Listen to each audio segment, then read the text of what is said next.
First time my dad ever took me to the golf course, I was 13 years old. Prior to that, for 3 years, I played tennis nearly every day of my life. Once I got to the golf course, I set down the tennis racket for a number of years. But I've still continued to love the game and love to watch it. And you know, the golf swing is a lot like the tennis swing, and I'm going to show you how that works now at 3 levels of play. When someone picks up an implement, whether it's a tennis racket or a golf club, the tendency is, well, I'm holding this thing in my hands. Let's hit this thing over the net or down the fairway with a big action of the wrist. And it really doesn't work, because if I hit the tennis ball that way, sometimes it goes way up in the air, sometimes goes over the net, and sometimes out to left field. Not very reliable whenever I change the pitch of that racket during the swing. Now, the intermediate tennis player soon realizes that they can have a lot more dependable shot production if they form a relationship between the racket and the arm, which is unchanged throughout the swing. So the intermediate player looks something like this.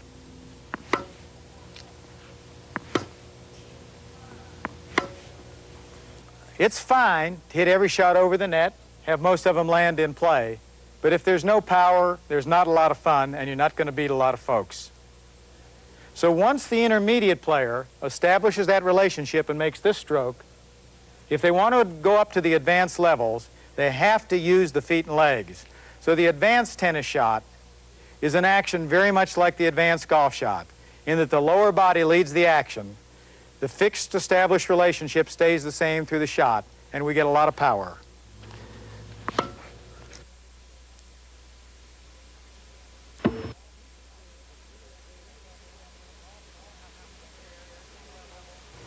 Now, if we compare the 3 levels of golf ability in terms of shot production to the 3 levels of tennis ability, we see the same thing.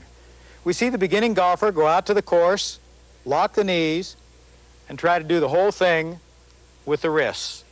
You've seen this plenty of times. Now, the intermediate golfer soon realizes that if they establish a relationship between club and arms that's unchanged during the swing, they can have accuracy. But boy, there's no power here. And the advanced player establishes the relationship and then moves the club with the lower body.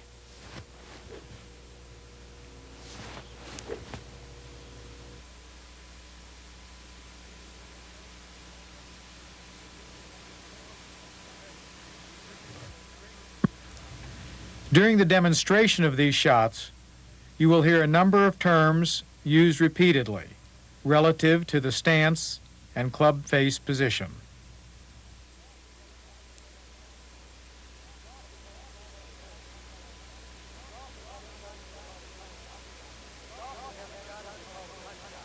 In golf, we have a shot that we call the punch shot, and I'm going to demonstrate that for you in a moment. Not only how to produce it, but exactly how to set up to produce it. But the equivalent of the punch shot in tennis we've just seen, that's that forehand drive. So remember the elements. When you practice in your backyard or against that wall with a tennis racket, and then bring it to the golf course because you can play both games equally well, we're going to establish a relationship between the racket and the arms. We're going to hold that right through the shot and drive that shot with the feet and legs. So the way we accomplish that with a golf club, or in other words, the way we hit the successful punch shot, is we first start by gripping the club down on the shaft, maybe about 2.5, 3 inches. This is, of course, known as choking the club. But what it does is it creates a shorter implement. Everything else about the shot is the same, except that as a result of this change of grip, everything becomes smaller. We're standing closer to the ball. We're a little more seated. And most important, in the execution, what we want is a very limited swing.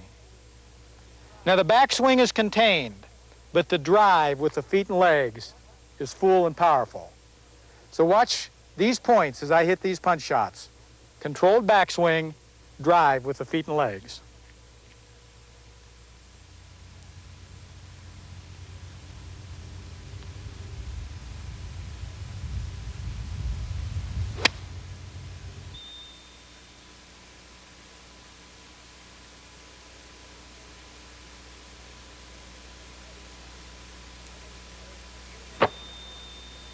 More than any other shot, the punch requires great leg action. Practicing this shot will rapidly improve all of your shots. A lot of folks bring down their score by playing 2 balls. What I do on my private golf course is I play 2 pins. It really helps bring down the score, but in reality today we have a valid reason for setting up this green with 2 pins.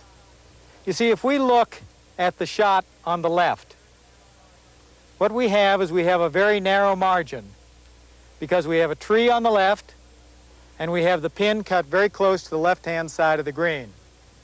So this is an ideal situation to hit what's known as the draw shot. Now, the draw shot is not a hook. A hook is a wild, uncontrolled shot that goes from right to left for a right-handed player. The draw is a gentle shot that moves from right to left under a lot of control. And so if we start this ball out just about at the left edge of the right-hand bunker and draw it in, we have a tremendous margin for error here. Conversely, if we look at the right-hand pin, we would have no margin for error here on a draw shot because that right-hand pin is set right behind the trap. And even a straight shot here gives us very little margin. So the ideal shot to play for the right-hand pin is a fade. And the fade is not an uncontrolled slice to the right. It's a gentle move of the ball from left to right for a right-hand player. Ben Hogan made quite a career out of playing the fade, so it's obviously an effective shot. Now, the execution of the draw and fade can be seen very easily, again, by using the tennis racket as the demonstrating instrument. If we're going to drive that tennis ball straight forward, we establish that angle and we move that racket straight through on line, moving our feet and legs.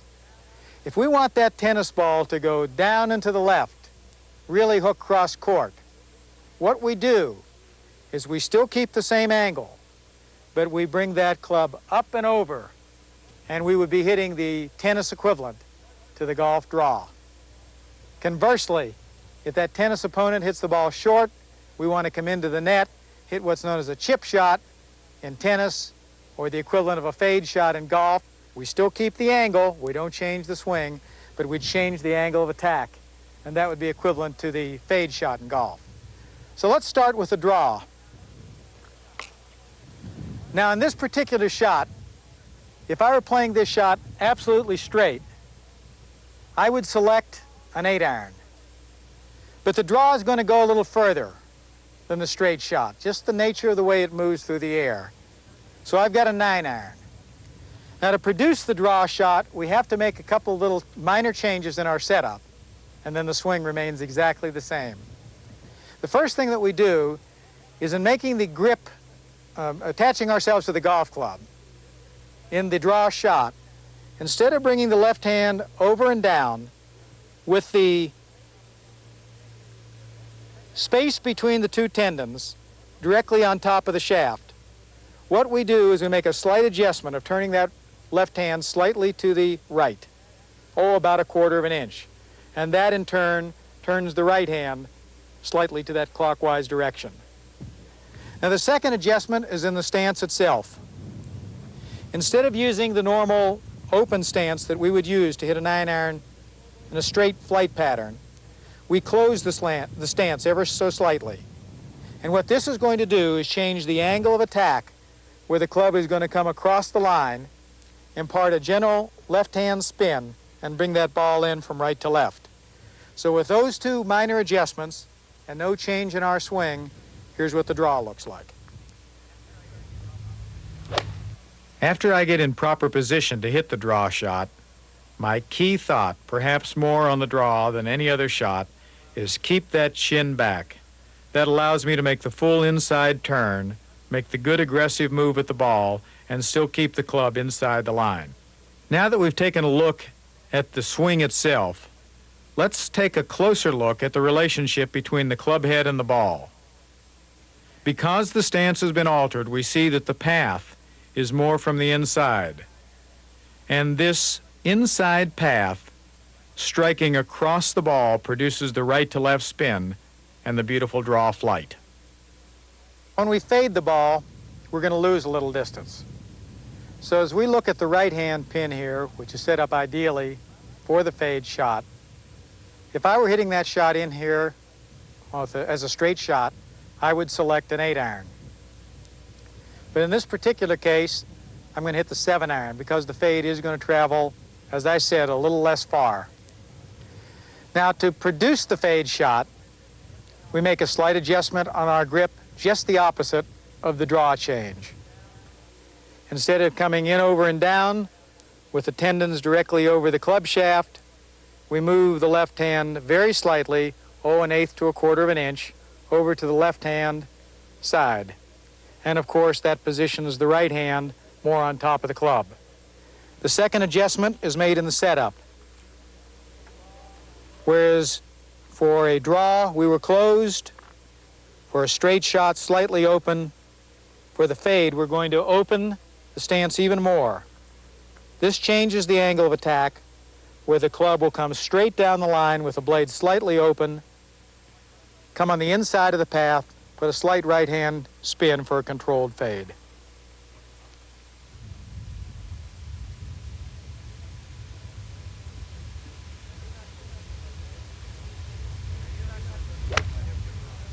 Now, you're not going to see much difference in this fade swing than the straight or draw shot, because it's all in setup. But as we take a closer look at the relationship of the club head to the ball and the fade, we see that the angle of attack is somewhat different. The club is open, coming straight down the line, and this openness produces this beautiful but controlled left-to-right spin that the fade is all about.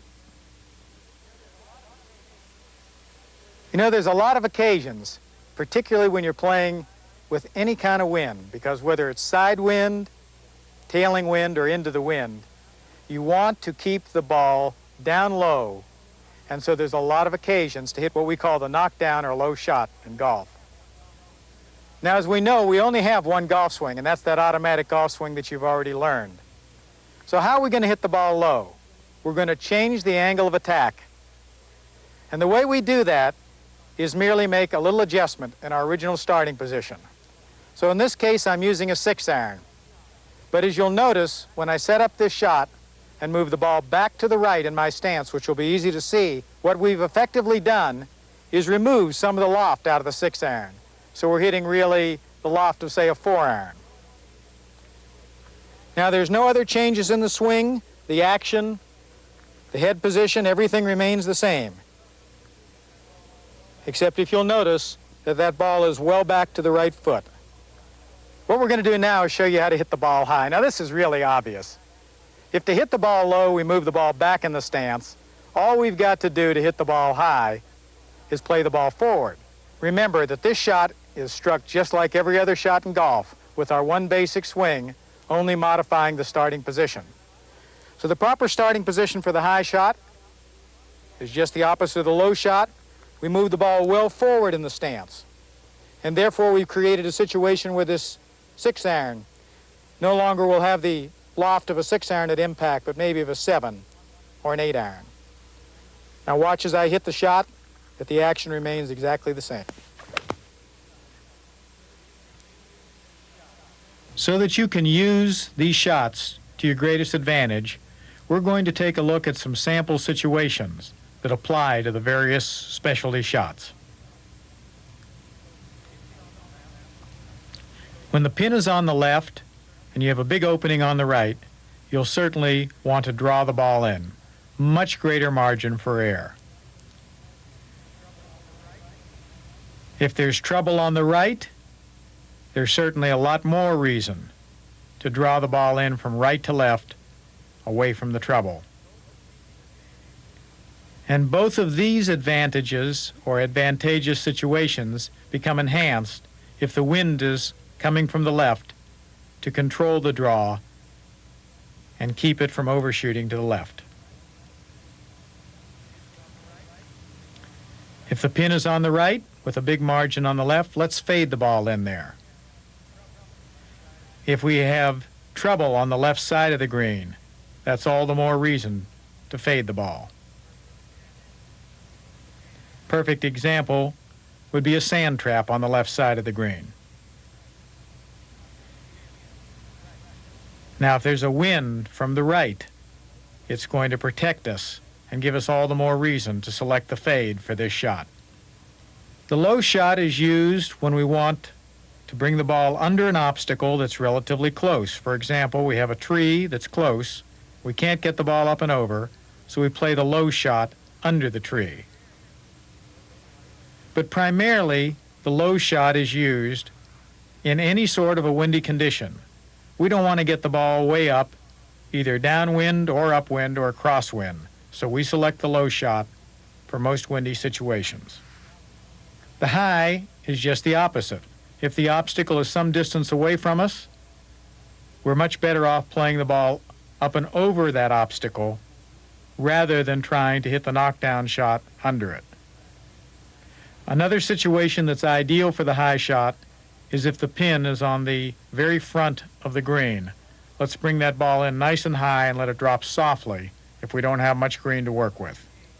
There are a lot of occasions here at Desert Mountain Resort to use the punch shot.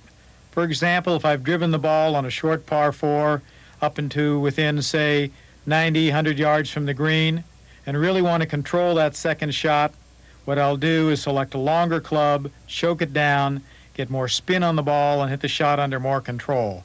But what I want you to remember is that the punch shot is a great shot to practice because it enhances your leg move. In other words, it improves your golf motor move. On the automatic golf video, we talked about an exercise, left hand only on the club, preferably away from the golf course, no pressure, learn to produce the golf motor move. Well, here's a little exercise that you can do at the golf course. And the objective of this exercise, which is to hit all of these balls in series, is to get the feeling that the golf swing is kind of like a unisex event, that the rhythm of the backswing and that the rhythm of the follow-through, the downswing and the follow-through, are just mirror images of each other. And more than that, that a golf swing doesn't have to be an exact, precise, calculated event. Because of centrifugal force, all we have to do is keep the club in motion, and that centrifugal force is going to make the club come right onto the ball, right per schedule. Now, to do this the easy way first, tee up about 6 or 7 balls in a row, and all you do is put this club in motion and these balls will all fly in about an area as big as a blanket.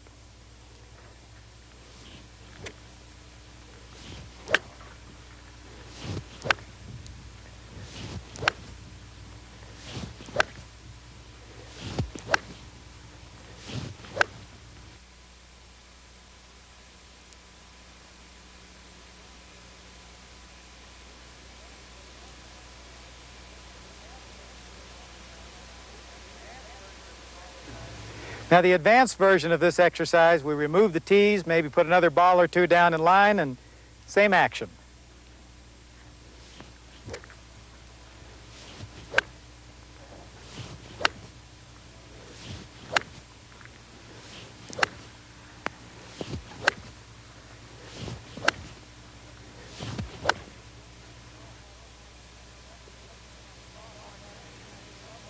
These golf architects, they love to put these bunkers just about the distance that you drive the ball.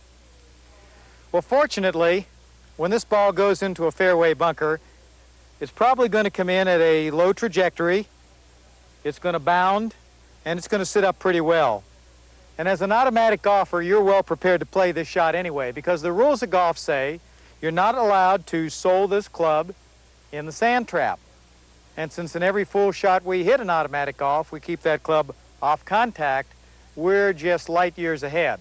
Now, actually, I love to throw some balls into a fairway bunker and play this shot for practice.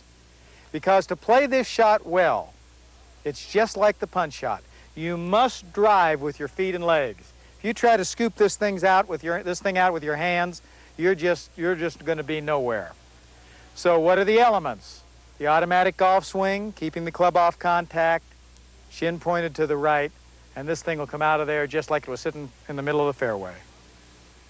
As we watch the proper execution of this fairway bunker shot, we can understand why it is so valuable to practice this shot. Notice how concentrated I am in keeping my chin back to the right until well after contact. That's the only way that you or I can hit this shot successfully. It is only well after contact that that right shoulder finally brings the head up.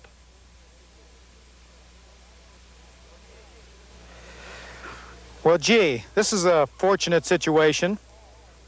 Not only did this ball get in here without bearing, but if you'll notice, I got in here without any footprints. And when I tell people how easy this shot is, they look at me kind of sideways. The reason that the sand shot is so easy when the ball is sitting up nicely like this is because we have a tremendous margin for error.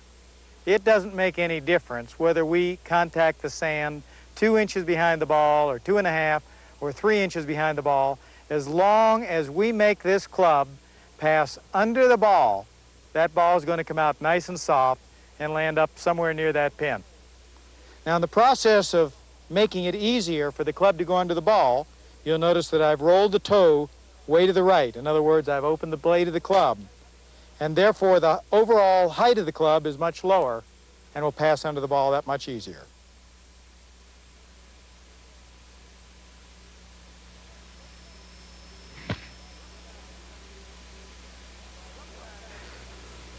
Now, sometimes these dudes fly directly into the greenside trap at a pretty high trajectory, and we get what's known as a fried egg lie. Now, this thing is a little more difficult to extract because the ball is already submerged in this little conical depression. Now, the objective here, we still have to get this club under the ball. The way we do that is we not only open the blade, but we have to amend or change our swing. We have to take this club outside the path, down from a steep angle of attack. Now, the ball is going to come out just a little bit hot. By that I mean when it hits that green, it's going to have some forward momentum. So we hope we have enough distance between the edge of the green and the pin, but we have to apply enough force to get it out, and if that means it goes beyond the pin, that's just what happens. Now, when the sand is damp and the ball comes in at a high trajectory, what's usually going to happen is that ball is going to land. It's not going to make a conical depression as in the fried egg lie. It's just going to bury or half bury in that damp sand. And when we have this sort of a situation, we're not going to be able to pass that club under that ball. The moisture in the sand makes the sand too dense. The ball is sitting down too low. We close the club face. We close it extremely so that the nose of this club will come in, hit the sand 2-3 inches behind the ball. The damp sand will bounce off the club face, and it'll push the ball out. Now, this ball is going to come out hot, which means that we can't carry it up on the green in this sort of a situation, or we'll be playing the next shot from the trap on the other side. So we don't need a lot of force. We just need to bring the club in, toe into the sand, pop the ball out, and have it carry into this bank, hopefully bound up in the air, take the heat off, and roll up to the pin.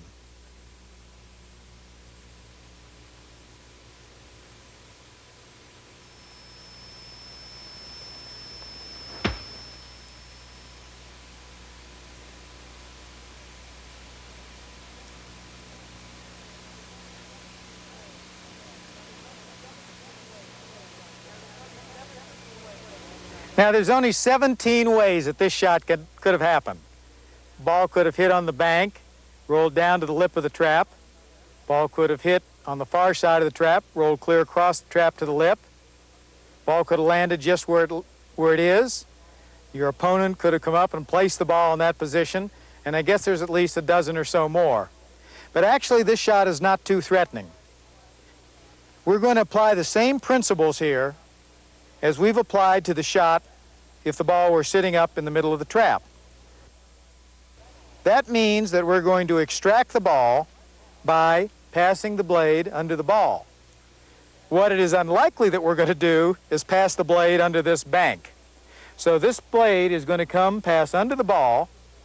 It's going to get into the bank, it's going to stop, but that's going to have relatively little effect on the shot because we're already going to make contact with the sand well behind the ball, the ball hopefully is going to come up nice and light, get real close to the hole there.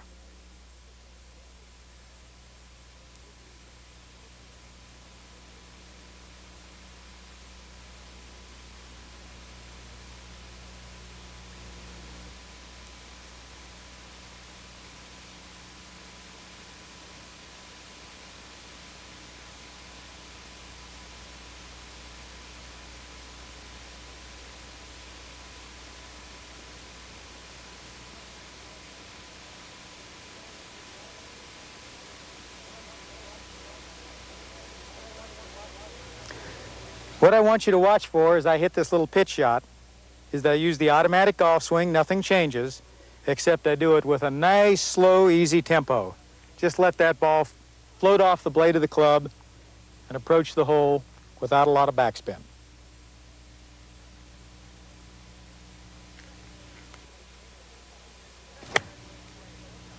There's a second way we can play this shot. If there's no trap between us and the pin, and we have some nice smooth terrain, we can play what's known as the pitch and run shot. To play this shot, we select, I've got an 8-iron instead of that pitching wedge that I used on the normal pitch shot. To play the pitch and run, the action is the same, but we're going to let the ball carry short of the green this time, bound up on the green, and hopefully run in the hole. The pitch and run, which we just looked at as a shot that can be used from 30, 40 yards out, is also a shot that can be used from the edge of the green. Now today we're going to deal with two ways to play this little shot of, maybe 15 yards. One of the ways will be the pitch and run, and the other we'll call the chip. But the chip has so many elements, like the putt, that we're going to come back and show you that after we show you the correct putting mechanics. Now, when we make a shot this small, we are reducing the scope of the golf swing so much that it's very easy to see what really happens. The action is slow, the scope of the action is quite small. So let's take a look at this golf club and analyze how we can hit these shots quite reliably, time after time, where they're going to go online or very close to online without any question about the fact that we're going to hit at least a pretty good shot. If we take and during the course of our backswing, swivel that club open, then during the course of the downswing, what do we have to do? We have to swivel it closed. And if we do that just right, the timing is perfect, we're going to hit a straight shot. But if our timing is a little off and we make contact there or there, we're going to hit a crooked shot.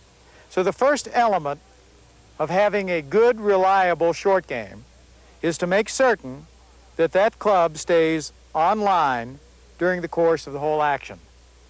Second thing is that if we change the pitch of the club by scooping with our wrists, then we only have one point in which we can make good solid contact. If we're a little late or a little early, we don't have good contact. So the second principle is that we're going to keep this club moving low and level. And we can accomplish that through either the pitch and run, or the chip shot. In the pitch and run, we use our lower body and we simply establish that club relationship and do the whole thing with our lower body. It's real questionable whether putting is an art, a science, or a religious event.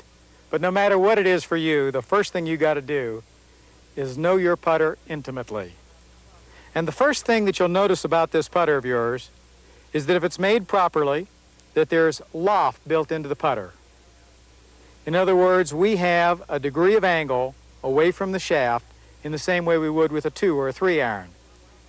Now, without dealing with how much loft is correct, because there's no exact formula there, let's discuss why the loft is built into the putter.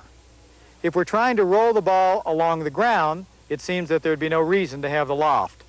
The reason that we have a loft is that the very first thing that happens when this putter head strikes the ball, particularly if the putt is of any distance, is that the ball actually, because of this loft, leaves the ground very slightly. And when it restrikes the green, it then develops that beautiful end-over-end spin that makes the ball die into the hole instead of lipping out. So the first principle of putting is that we want to maintain this loft throughout the putting stroke. And therefore, we have to move the putter head and our hands at the same speed. You see, if we move our putter head faster than the hands, we have a stroke that looks like this. And there's only one point at which we can strike the ball when the correct amount of loft is there. Principle number 2 of putting, we borrow from the little pitch shot that we just hit. If we take and roll this putter open on the backswing, we have to make a residual closing action when we make contact. And if we're just a little bit off, we're going to hit that putt way offline. So principle number 1 is to maintain the loft by moving the putter head and the hands at the same speed. Principle number 2 is to keep that blade on line throughout the whole putting stroke. Let it follow its natural arc, no opening and closing, or closing and opening during the stroke itself. Now, the grip in putting is a tremendous departure from what we've been using in the rest of the automatic golf shots. We position our entire hand, right hand, in contact with this putter grip. And the way we do that is we put the right hand on first, just the opposite of the normal gripping. So we get all of these fingers right on the shaft and this thumb right up on top of the shaft. After we've positioned the right hand, we then bring the left hand over, and the forefinger of the left hand comes over the little finger of the right hand. The thumb of the left hand is right on top of the shaft. Now, when we lower that down to the ball, it looks like this. Both thumbs on top of the shaft, all fingers of the right hand on the shaft. Now, with this grip, we are in a position to stabilize that putter so that we can move the hands and the putter head at the same time, and we can also stabilize the putter and prevent the rotation so that we can move this thing squarely. We want to maintain this loft throughout the stroke.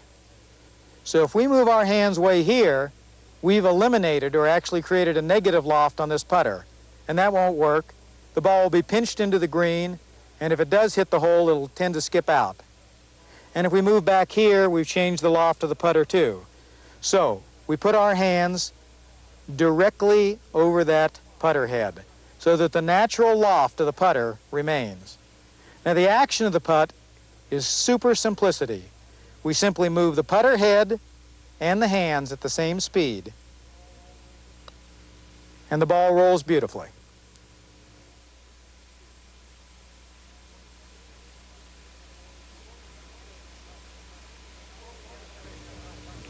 Before we demonstrated the putting, I promised you another method to play these little shots from the fringe of the green.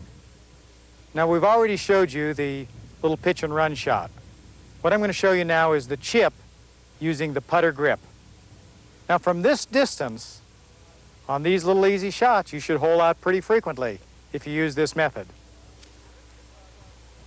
Now, we grip the club for this little chip shot in the same way that we did with putter. And that means that we're using here, in this case, a 7-iron, and this is the first time in the automatic golf video and all through the early parts of this video that we've taken a club other than a putter and changed the method. Now, the reason we do this is that the distance is so small that we don't need to create dynamic action in the shaft. All we need here is a reliable repeating action. The elements of putting are here, so we use a putting grip. And remember how that works? We put all of the fingers of the right hand on the club, and then we overlap the left hand with the forefinger of the left hand overlapping the small finger of the right hand, and both thumbs down the shaft of the club. Now, it'd be a good idea to shorten that club a bit, maybe choke it down about 3 inches will be fine. And then all we do is use our putting stroke .